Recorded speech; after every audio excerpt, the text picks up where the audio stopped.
Milk and milk products आहेत याच्यासाठी जे स्टँडर्ड्स लागतात ते त्यांनी पाळावेत, ते त्यांनी इम्प्लिमेंट करावेत.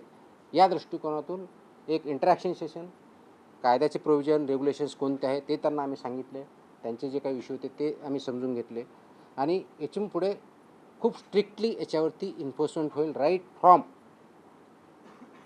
कलेक्शन सेंटर गावातलं जे असेल तिथपासून ते म्हणजे तुमचा MBO असेल, म्हणजे तुमचं जे चिलिंग सेंटर असेल, कलेक्शन सेंटर्स असेल, चिलिंग सेंटरपासून तुमच्या डेअरीपर्यंत जात असेल, मग तुमचा दूध प्रॉडक्ट बनवणारा किंवा पनीर बनवणारा तिथपर्यंत जात असेल, ते प्रॉडक्ट बनवून ते कंझ्युमरपर्यंत जात असतील, ही सगळी चेनमध्ये जे जे त्याच्यामध्ये इन्व्हॉल्व आहेत त्यांनी हे सगळे स्टँडर्ड्स पाळले पाहिजेत, इम्प्लिमेंट केले पाहिजेत आणि त्याच्यामुळे चुकीचं काही होणार नाही हे त्यांना समजून सांगण्यासाठी, कायद्याचे प्रोव्हिजन समजून सांगण्यासाठी आम्ही मीटिंग बोलवली होती, इंटरॅक्शन केली. मी एक प्रेझेंटेशन पण केलं की कायदा काय सांगतो, नाही केलं तर त्याचे काय प्रोव्हिजन होतात.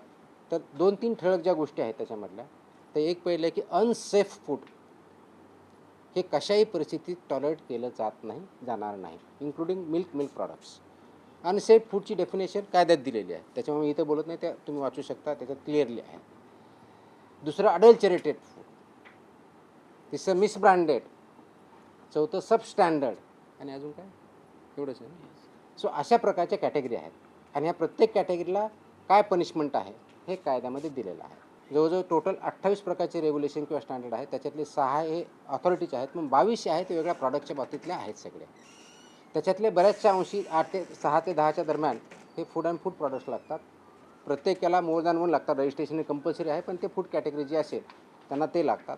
ते स्टँडर्ड्स आम्ही जास्त इम्प्लिमेंट करू, सॅम्पलही आम्ही वाढवू आणि त्याचबरोबर आम्ही हे सांगितलं की कंप्लायन्स करणं ही तुमची जबाबदारी आहे आणि इन्फोर्स करणं ही आमची जबाबदारी ॲज अ रेग्युलेटर म्हणून.